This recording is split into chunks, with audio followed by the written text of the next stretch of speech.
ఆంధ్రప్రదేశ్ విద్యాశాఖ మంత్రి నారా లోకేష్ కు ముఖ్యమంత్రి పీఠంపై కూర్చోబెట్టేందుకు రంగం సిద్ధమవుతుందా? అందుకు సంబంధించినటువంటి కసరత్తు పార్టీలో అంతర్గతంగా జరుగుతుందా? ముఖ్యంగా చంద్రబాబు నాయుడు కుటుంబంలో అంతర్గతంగా ఈ విషయంపై పెద్ద ఎత్తున చర్చలు నడుస్తున్నాయనేది ప్రధానంగా ఒక చర్చకు దారితీస్తున్నటువంటి అంశం. సో ఈ నేపథ్యంలో ఈ వివరాలపై మనతో మాట్లాడేందుకు ప్రముఖ సెఫాలజిస్ట్ ఇంద్రనీల్ గారు ఉన్నారు. ఆయన అడిగి తెలుసుకుందాం. సార్, ఏంటి సార్, లోకేష్ పేరు ఈ మధ్యన కొత్తగా వినిపిస్తుంది.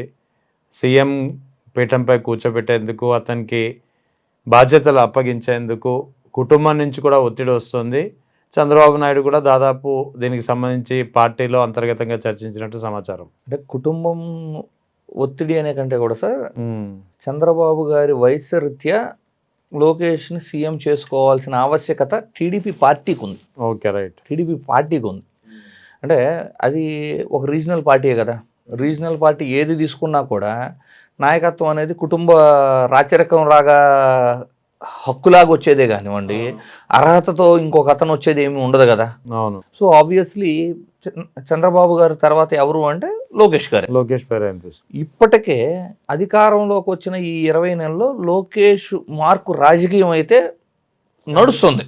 క్లియర్గా మనకైతే తెలుసు. అంటే పరిపాలన అనేది పర్యవేక్షణ, ఈ రెండు కూడా ఇప్పుడు ఏదైతే ప్రోగ్రాం రన్ చేస్తున్నారో ఆ రెండు కూడా లోకేష్ గారి కనుసన్నల మీద నడుస్తున్నాయి అనేది ప్రతి ఒక్కరికి తెలుసు. చివరికి ఈ కూటమిలో భాగస్వామ్యులైన మరొక 2 పార్టీలు ఉన్నాయి కదా, అంటే బీజేపీ మరియు జనసేన. బీజేపీ జనసేనకు సంబంధించిన మంత్రులు, మంత్రిత్వ శాఖలు కూడా లోకేష్ గారు చెప్పిన విధంగానే నడుస్తున్నాయి, తన అప్రూవల్తోనే నడుస్తున్నాయి అని చాలా క్లియర్గా కూటమి క్యాడర్ మొత్తానికి తెలుసు, కార్యకర్తలు. సో ఇక్కడ ఏంటి అంటే, first of all Janasena cadre యొక్క భావజాలం కానివ్వండి, వాళ్ళ ఎక్స్పెక్టేషన్స్ ఎలా ఉన్నాయి అంటే, పొత్తులోకి వెళ్ళినప్పుడు ఎలాంటి కమిట్మెంట్స్తో వెళ్ళారు, ఇప్పుడు లోకేష్ గారిని సీఎం చేస్తే జనసేన యాక్సెప్ట్ చేస్తుందా, పవన్ కళ్యాణ్ గారు యాక్సెప్ట్ చేస్తారా, పవన్ కళ్యాణ్ గారు యాక్సెప్ట్ చేస్తే వాళ్ళ క్యాడర్ యాక్సెప్ట్ చేస్తుందా. మేజర్గా వాళ్ళకున్న ఒక సామాజిక వర్గపు ఓట్లు అధికంగా జనసేనకి పోలరైజ్ అయ్యి ఉండే కాపు సామాజిక వర్గపు ఓట్లు. సో కాపు సామాజిక వర్గం దీన్ని హర్షిస్తుందా, ఇది ప్రధానంగా ఆలోచించాల్సిన విషయం. చంద్రబాబు గారు సీఎంగా ఉన్నంతసేపు ఏంటంటే, అతని అనుభవము, అతని వయసు రీత్యా, అతని నాయకత్వానికి నేను సపోర్టుగా ఉన్నాను అని పవన్ కళ్యాణ్ గారు తన సామాజిక వర్గానికి, తన జనసేన కేడర్కి కన్విన్స్ చేసుకోవడానికి ఆస్కారం ఉంది. కానీ ఎప్పుడైతే లోకేష్ గారిని సీఎం చేస్తారో, అంటే ఈ మధ్య కాలంలో ఫస్ట్ పవన్ కళ్యాణ్ గారు ఏం స్టార్ట్ చేశారు, రాబోయే 15 సంవత్సరాలు కూడా కలిసే ఉంటామని చెప్పారు. తర్వాత ఏం చెప్పారు, చంద్రబాబు గారే 15 సంవత్సరాలు సీఎంగా ఉంటారని చెప్పారు స్టార్టింగ్లో. తర్వాత ఒక మాట మార్చారు, మీరు నోటీస్ చేశారో లేదో, వాళ్ళ క్యాడర్లు, వాళ్ళ స్థానిక నాయకత్వం నుంచి వచ్చిన వ్యతిరేకత దృష్ట్యా రాబోయే 15 సంవత్సరాలు కూడా కూటమి అధికారంలో ఉంటుంది అని మాట్లాడుతున్నారు. అవునవును. అంటే చంద్రబాబు గారు సీఎంగా ఉంటారు అనే మాట, 15 సంవత్సరాలు ఆయనే సీఎంగా ఉంటారు అంటే, ఈ రాజ్యాధికారంలో భాగస్వామ్యం లేనప్పుడు ఎందుకు నీ వెనక నుంచోవాలి అనే భావన కాపు సామాజిక వర్గంలో బాగా వచ్చింది. ఆ వ్యతిరేకతని అడ్రస్ చేయడానికే చంద్రబాబు గారు 15 సంవత్సరాలు అధికారంలో ఉంటారు అనే స్టేట్మెంట్ నుంచి కూటమి అధికారంలో ఉంటుంది అని స్టాండ్ మార్చారు. అంటే ఈ లెక్కన కాపుల్లో ఒక అంతర్మథనం లేదా చీలిక మొదలైందని చెప్పి పవన్ కళ్యాణ్ కూడా సమాచారం అందినట్టుంది. కాపుల్లో అంతర్మథనం ఇంకా పూర్తిగా మొదలైందని నేనైతే అనుకోను. కాకపోతే ఏమైంది అంటే నేను కొంతమంది కాపు సామాజిక వర్గపు ఓటర్లతో పదే మేము డిస్కస్ చేసినప్పుడు వాళ్ళకి ఉన్న పైనుంచి మాకు ఇలాంటి ఇన్ఫర్మేషన్ ఉంది అని వాళ్ళు చెప్తున్నారు. ఏం ఇన్ఫర్మేషన్ అని అడిగితే వాళ్ళు ఏమంటున్నారంటే, ఈ టర్మ్ అంతా చంద్రబాబు గారు సీఎంగా ఉంటారు, ఓకే, మరలా అధికారం దక్కించుకున్న తర్వాత ఈసారి 2.5 years లోకేష్ గారు, 2.5 years పవన్ గారు సీఎంగా వ్యవహరించబోతున్నారు. అంటే సీఎం షేరింగ్ని మాత్రమే యాక్సెప్ట్ చేస్తాము, అదర్వైజ్ మేము కలిసి ఉండే పరిస్థితి లేదు.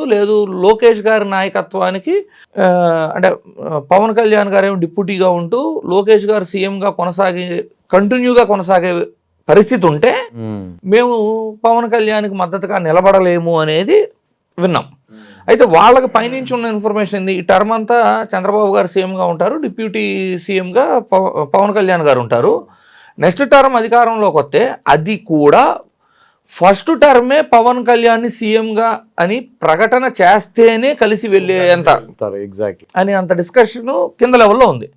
అయితే వాళ్ళకి రకరకాల అంటే మైండ్ వాష్ అంటారు చూడండి, ఫీడ్ చేయటం ఎలా చేస్తున్నారు. బీజేపీ మహారాష్ట్రలో ఏ విధంగా అయితే షిండేని ఒకసారి సీఎం చేసిందో అదే విధంగా ఒక రౌండ్ పవన్ కళ్యాణ్ గారిని కూడా సీఎం చేసి ఆ తరువాత బీజేపీ మెల్లగా ఆంధ్రప్రదేశ్లో తమ పార్టీ విస్తరణ కార్యక్రమాలు పెంచుకుంటుంది, కానీ ఒకసారి మాత్రం ముందు పవన్ కళ్యాణ్ గారిని సీఎం చేస్తారు అనే ఇది చెప్పారు అనేది వాళ్ళ వాదన, కొంతమంది వాదన. సో ఇలాంటి సర్కమ్స్టాన్సెస్ ఉన్నప్పుడు ఆల్ ఆఫ్ సడన్ ఇప్పుడు లోకేష్ గారిని సీఎం చేసి పవన్ కళ్యాణ్ గారికి రాజ్యాధికారంలో భాగస్వామ్యం జనసేనకు లేదు, సీఎం కాదు కేవలం మంత్రిగానే ఉంటారు అంటే అది కాపు సామాజిక వర్గం యాక్సెప్ట్ చేసే పరిస్థితులు లేవు. దాని పర్యవసానాలే మీరు నోటీస్ చేస్తే రీసెంట్గా వంగవీటి రాధా గారు కానివ్వండి, వైఎస్ఆర్సీపీలో ఉన్న కాపుల్ని సైతం గెలిపించండి, అవును అంటే మద్దతు ఇవ్వండి తన కమ్యూనిటీకి పిలిపించారా, కమ్యూనిటీ పిలిపిది అంటే వైఎస్ఆర్సీపీని గెలిపిమని చెప్పాలి ఆయన. అవును, తన కమ్యూనిటీకి సంబంధించిన నాయకులు తన మిత్రులు లాంటి వాళ్ళని గెలిపించండి అని పిలుపునిచ్చారు. అల్టిమేట్లీ మనం ఎలా చూడాలి అంటే దీన్ని కాపు సామాజిక వర్గం అంతా ఒక తాటి మీదకి వస్తుంది. అది వైఎస్ఆర్సీపీలో ఉండారా, బీజేపీలో ఉండారా, జనసేనలో ఉండారా, టీడీపీలో ఉండారా, వాళ్ళంతా ఏంటంటే రాజ్యాధికారంలో భాగస్వామ్యం రాజ్యాధికారాన్ని కోరుకుంటున్నారు. అలాంటి సందర్భంలో కులభావంతో అయినా నాకు ఓటేయండి అని వాళ్ళందరినీ పోలరైజ్ చేసి ఓట్లు వేయించి అధికారం చంద్రబాబు గారికి అప్పచెప్పి ఇప్పుడు 15 సంవత్సరాలు చంద్రబాబు గారే సీఎంగా ఉంటారు అంటే కింద యాక్సెప్ట్ చేయాలి. స్టాండ్ ఏం మార్చారు, కూటమి అభ్యర్థి అని మార్చారు. ఇప్పుడు మళ్ళీ లోకేష్ గారిని సీఎం చేసేస్తే మరి పవన్ కళ్యాణ్ గారు యాక్సెప్ట్ చేస్తారేమో. పవన్ కళ్యాణ్ గారు యాక్సెప్ట్ చేసి 15 ఏళ్ళు ఇలాగే ఉప ముఖ్యమంత్రిగా ఉండడానికి ఇష్టపడతారేమో, కానీ కింద కాపు సామాజిక వర్గం కానివ్వండి, జనసేన క్యాడర్ దాన్ని యాక్సెప్ట్ చేసే పరిస్థితులు అయితే కనబడట్లేదు సార్. కానీ ప్రస్తుత పరిస్థితులు చూసామనుకోండి, లోకేష్ గారు తన మార్కు రాజకీయం ఆల్రెడీ స్టార్ట్ చేయటం వల్లనే చంద్రబాబు గారికి అత్యంత సన్నిహితులైన వాళ్ళని కూడా చాలామందిని దూరం పెట్టారు. తన వర్గాన్ని తను సిద్ధం చేసుకుంటున్నారు. అంటే మీరు సుజనా చౌదరి గారిని తీసుకోండి ఎగ్జాంపుల్, లేదు అంటే యనమల రామకృష్ణుడు గారిని తీసుకోండి, అయ్యన్న పాత్రుడు గారిని తీసుకోండి, లేదు పితాని సత్యనారాయణ గారిని తీసుకోండి, లేదు జేసీ ప్రభాకర్ రెడ్డి గారు, దివాకర్ రెడ్డి గారు ఫ్యామిలీస్ని తీసుకోండి, ఇట్లా సోమిరెడ్డి చంద్రశేఖర్ రెడ్డి గారు, అంటే సీనియర్స్ ఎంతోమంది ఉన్నా కూడా వాళ్ళని కాదని తన సొంత టీముని తను సెలెక్ట్ చేసుకోగలిగారు. తన సొంత టీముని తను సెలెక్ట్ చేసుకొని తన వేలో తను రాజకీయం చేస్తున్నారు. ఇప్పుడు కూడా ఏంటి, సీఎంను చేయాలి అనే ఉద్దేశము, సీఎంను చేసే ప్రొసీజర్లో భాగంగానే పర్యవేక్షణ పాలన అనే పేరుతో పార్లమెంట్లు వారీగా అసెంబ్లీ ఎమ్మెల్యేలని ఆత్మీయ సమావేశం అంటున్నారు. వాళ్ళనేం ఫ్యామిలీ పిల్లలతో పాటు రమ్మంటున్నారు. కానీ లోకేష్ గారు అయితే ఫ్యామిలీ పిల్లలతో కూర్చోలేదు కదా, నోటీస్ చేశారో లేదో, ఎక్కడా లేదు. చూడండి, ఇదే జగన్మోహన్ రెడ్డి గారిని అయితే మీరు గుడికి ఫ్యామిలీతో రకరకాలుగా టార్గెట్ చేస్తారు. ఫ్యామిలీ ఇంటరాక్షన్స్లో ఒక ప్రోగ్రాంలో కూడా లోకేష్ గారు భార్య పిల్లలతో ఎక్కడా కూడా కనపడలే. సో అవన్నీ వాళ్ళ పర్సనల్స్ అనుకుందాం, అవి మనం ప్రస్తావించాల్సిన అవసరం లేని సబ్జెక్టులు. బట్ ఏంటి అంటే నేను సీఎంగా పోతున్నాను, నాకు మీరు మద్దతుగా ఉండాలి, ఇకపై మనం కలిసి ట్రావెల్ చేయాలి అనే డిస్కషన్ మేజర్గా జరుగుతుంది అనేది దాని పరమార్థం. అంతే కదా. ఈ ఎప్పుడైతే స్టార్ట్ అయిందో, ఈ టైప్ ఆఫ్ ప్రొసీజర్ ఎప్పుడైతే ఇంటర్నల్గా స్టార్ట్ అయిందో, మీరు కానీ చూసుకుంటే ఈ మధ్య కాలంలో పవన్ కళ్యాణ్ గారు మాట్లాడటం కానీ, కనపడటం కానీ, అవైలబుల్ ఉండటం కానీ, అసెంబ్లీ సమావేశాలకు హాజరవ్వడం కానివ్వండి, లడ్డు వివాదాల మీద కానివ్వండి, హెరిటేజ్ ఇందాపూర్ సంబంధాల మీద కానివ్వండి, అంటే దేని మీద కూడా కనీసం ఆయన వచ్చి మాట్లాడటము, ప్రభుత్వాన్ని డిఫెండ్ చేయటము, అంటే కూటమిని డిఫెండ్ చేయటము ఏమీ చేయట్లా.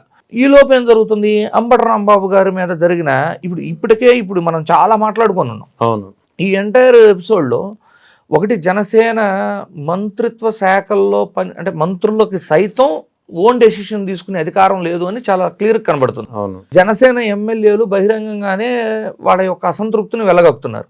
జనసేనలో సీనియర్ నాయకులు అయితే తాత్కాలిక రాజీనామాలని చేసేస్తున్నారు. జనసేన కోసం కష్టపడిన అడ్వకేట్ రజనీ లాంటి వాళ్ళు బయటికే వచ్చేశారు. ఇంకా కొంతమంది మాట్లాడుతున్నారు వీటిని యాక్సెప్ట్ చేయము అని మురళి అని ఒక అతను పోలవరం కాన్స్టిట్యున్సీకి సంబంధించి ఇట్లా రకరకాల చోట బండారు సురేష్ ఆయన ఒకళ్ళు బయటకు వచ్చేసారు. అంటే అందరూ కూడా అక్కడ జరుగుతున్న అవమానాలని, అక్కడ వాళ్ళకి ఇంపార్టెన్స్ లేకపోవటము ఇవన్నీ చూసి మెల్లగా బయటకు వచ్చేస్తున్నారు. ఇన్ని పరిస్థితులు జరుగుతూ అంటే ఇప్పటికే వాళ్ళలో రగిలిపోతుంది, మనం వాడుకున్నారు తప్పితే మనకి ఎలాంటి అవకాశాలు ఇవ్వట్లేదు అని.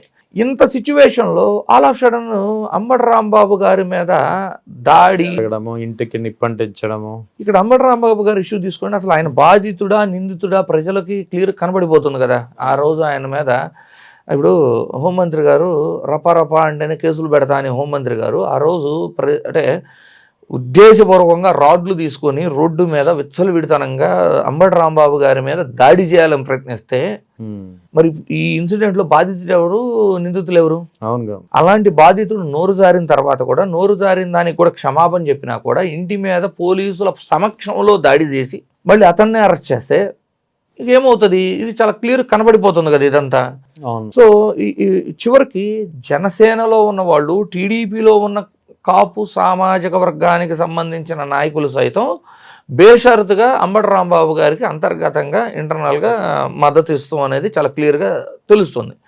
సో ఈ ఎంటైర్ ఈ ఎపిసోడ్స్ చూస్తున్నప్పుడు ఒకవేళ లోకేష్ గారిని సీఎంగా ప్రకటిస్తే పవన్ కళ్యాణ్ గారు మద్దతు ఇస్తారా ఇవ్వరా అనేది ఫస్ట్ ప్రధానమైన పాయింట్.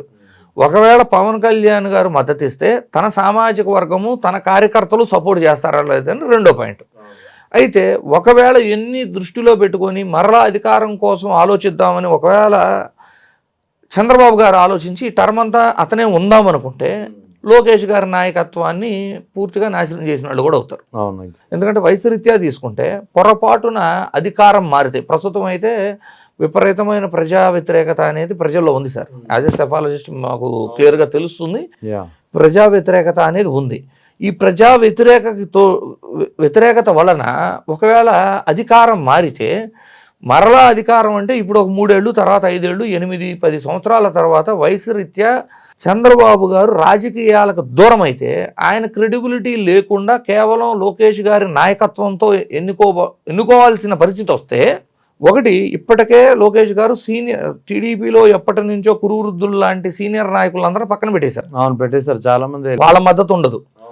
పైగా ఏమవుతుంది, 2014ని మీరు ఒక ఎవిడెన్స్ కింద మీరు తీసుకుంటే, ఒక ఉదాహరణ కోసం తీసుకుంటే 2014లో అనుభవం ఉన్న నాయకుడు బెటరు, ఒకసారి కూడా అధికారం అంటే సీఎంగా చేయని జగన్మోహన్ రెడ్డి కంటే చంద్రబాబే బెటర్ అని ఆ రోజు ప్రజలు అనుకున్నారు కదా. అవును, అనుకున్నారు. అలాగే ఒక 8 సంవత్సరాల తర్వాత పరిస్థితిలో జగన్మోహన్ రెడ్డి గారు వర్సెస్ లోకేష్ గారు అనే పరిస్థితి వచ్చింది అనుకున్నాం. అధికార మార్పిడి తర్వాత ఏమైంది, 2 సార్లు సీఎంగా చేసిన జగన్మోహన్ రెడ్డి గారు వర్సెస్ ఒకసారి కూడా సీఎంగా చేయని వ్యక్తితో కంపారిజన్ అంటే తటస్థ ఓటర్లంతా కూడా జగన్మోహన్ రెడ్డి గారి వైపే మొగ్గు చూపుతారు కదా. ఇదే కదా 2014లో జరిగింది కూడా. అవును. సో ముందు గొయ్యి ఏంటి సార్, అది ముందు నొయ్యి వెనక గొయ్యి అనే తరహాలో ఇప్పుడు చేస్తే పవన్ కళ్యాణ్ గారు వాళ్ళ సామాజిక వర్గము, వాళ్ళ జనసేన కార్యకర్తల మద్దతు లేకపోయినా ఇబ్బంది పడతారు. అవును. చెయ్యకపోతే 10 సంవత్సరాల తర్వాత లోకేష్ గారి నాయకత్వం మీద ప్రశ్నార్థకంగా మారే పరిస్థితి ఉంది. అవును. సో కాదు ఆలస్యం అయిపోయింది అనుకుంటా నేను. ఇప్పటికే ఎప్పుడో చేయాలి లోకేష్ గారిని సీఎంగా, ఎప్పుడో చేయాల్సింది. అంటే 14 to 19 అధికారం వచ్చినప్పుడే ఒక 2 ఏళ్ళు ఏమో సీఎంగా చేసి ఉంటే ఇప్పుడు ఈ ప్రాబ్లం ఉండేది కాదు. ఈయన పార్లమెంట్కో ఏదో వెళ్ళిపోయి అక్కడ క్యాబినెట్ మినిస్టర్గా ఎన్డీఏ కూటమిలో ఉండుంటే చంద్రబాబు గారు ఇప్పుడు వాళ్ళ పార్టీ చాలా కంఫర్ట్ జోన్లో ఉండేది. ఇప్పుడు ఏమైపోయింది అంటే పార్టీని నెక్స్ట్ జనరేషన్కి అప్పచెప్పాల్సిన సమయం వచ్చింది. అప్పచెప్తేనేమో జనసేన పొత్తులో ఉన్న వాళ్ళ కంఫర్ట్ జోన్ ఎలా ఉండిద్దో అర్థం కావట్లేదు. అప్పచెప్పకపోతేనేమో అధికార మార్పిడి జరిగితే 8 సంవత్సరాల తరువాత లోకేష్ గారి నాయకత్వాన్ని వాళ్ళ క్యాడర్ యాక్సెప్ట్ చేస్తారా లేదా అనే అనుమానాలు ఉంటాయి. సో వేచి చూద్దాం సార్. రైట్.